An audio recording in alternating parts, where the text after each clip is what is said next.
Yeah, Yeah. but asking for a description of the chariot and like what is in or making up the chariot, and then like the response is no to all of these. Like, oh, is there an axe in the chariot? Oh, is there a frame? And the response is no, and then that makes one question like if there really was a chariot. Okay, let's do the chariot right now. Hi, I have a chariot. I've done this already, haven't I? Have I done this one with my electric car? Yeah. I think I've done this with my electric car. Oh, Okay. wait, So I have a very cool new car, right? I have a Chevy Bolt. It's all electric. And it's got a really nice color, right? Yeah. And I'm so excited about it. I actually have a name for it. It's the little blue bug. Okay, so I get a flat tire, and I need to replace the tire. I replace the tire. Is this still the little blue bug? Yes. Yeah, right? Of course. It's still a little blue bug. Cool. Oh, I got a couple of new flats. So actually, I end up replacing all the tires. Is it still the little blue bug?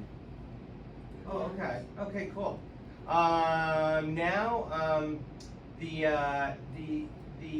electric motor goes kaflooey. Oh, I am so angry, and it turns out that it would be much more affordable to just replace the car. But I'm very attached to my little blue bug, so I get a new electric motor in the little blue bug. Is it still the little blue bug? Okay, now I replace the hood, because I get into a big front end accident, and like the hood and the side panels and stuff they get all replaced. Is it still the little blue bug? Okay, so eventually the entirety of the little blue bug has been replaced. Is it still the little blue bug? Yes. Why is it the little blue bug when all of it's been... Now let's take all of those pieces, the new pieces. Let's go back in time to when the little blue bug was its original pieces. All those other pieces came from somewhere. Let's build another little blue bug next to it and trash the original little blue bug. Is that still the little blue bug? But I'm confused, friends. The same thing happened. I think it's like the concept like comes into existence because it's talking about how it's dependent. All the things are dependent. Where the word Nagasena or the word chariot is dependent on its parts, but then like your little blue bug transcends the parts over time, where like the second you recognize it as your because it's like the idea of it holds some place in your mind, and I think that's also a valid way to think of it. Like it's like more than its parts, and so then it becomes like kind of a symbol as well. Oh, So okay. So his chariot, I came in a chariot. The chariot is the symbol, and it doesn't really matter what the parts are. Interesting. Now, I've got a problem with your claim, though, which is that if the little blue bug is the self, then you've just told me that, you might not have told me this, I'm imposing this on you, and you can you've just told me that other people's definition of me makes me. In other words, let me translate that for you. So, so Tristan just said that what makes the little blue bug is Mr. G's feeling about it. It's a symbol to me of something, and that symbol retains through those changes, but if it happened all at once, maybe it wouldn't, or maybe it would, right? I mean, it all depends on how, it sounds like in this definition, it all depends on how I'm feeling about the little blue bug. Well, if we keep doing nasty things to Channing, we'll do it to Madeline. Madeline, if we take Madeline apart piece by piece and replace pieces of her, according to this exact parallel, whether or not Madeline stays Madeline depends on whether those of us who think of Madeline in a certain way continue to think of her in that way. That seems wrong. I think Madeline's identity is her own because she has consciousness. Okay, so that's different from. So does the little so is the parallel with the chariot? I love maybe my little blue bug shouldn't be called the little blue bug. Maybe it needs to be called the chariot. So is the difference that that sentient beings have something that chariots don't? Yes. Like there's a special thing inside sentient beings that isn't inside chariots. The soul, or the consciousness. Not the soul, the consciousness. Which? Well, I don't think the soul's real. So probably it would be the consciousness. Or just like life. Right? So as somebody who doesn't buy the soul, it has to be something else. Yeah. I think because the soul doesn't apply for everybody, then maybe I mean, or you could be wrong and it Or does could be apply wrong, to yeah, everybody, okay. right? But yeah.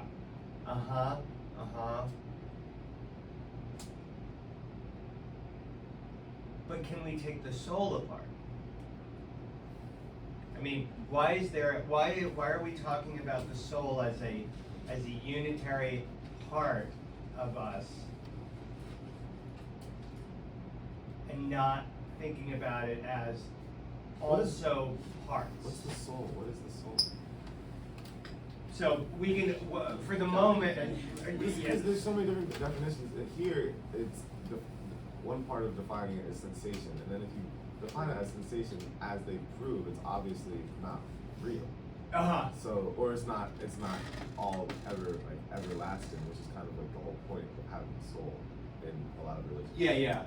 So, if that's not the case, then I think it kind of invalidates itself, and you have to go with some other definition of being. Maybe let's put soul on ice for a second. That was a reference to a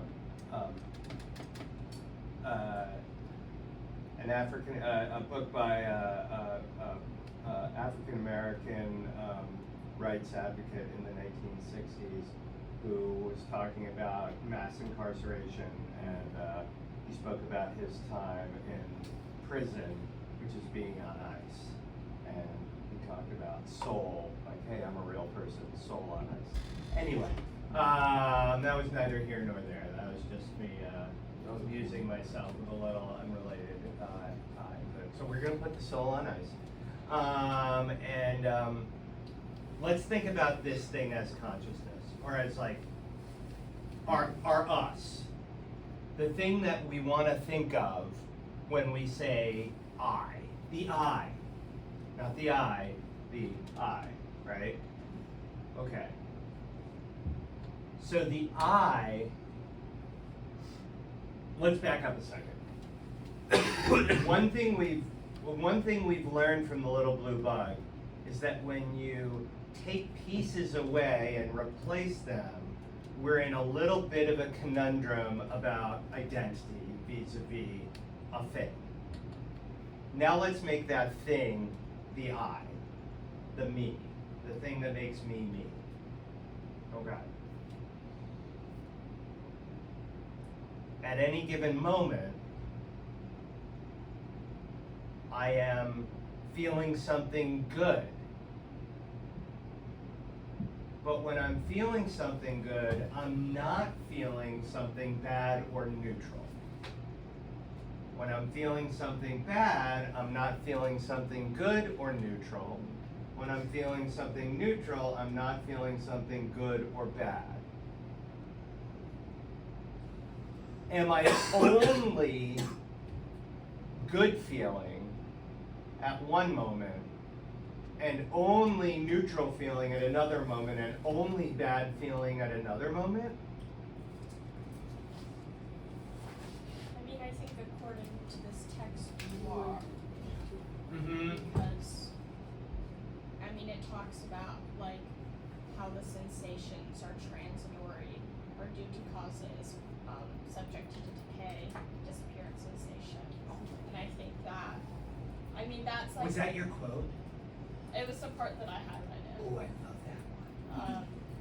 But I think that fleeting nature of sensations is what they use to make the claim that the soul isn't eternal, that it is also kind of fleeting and impermanent.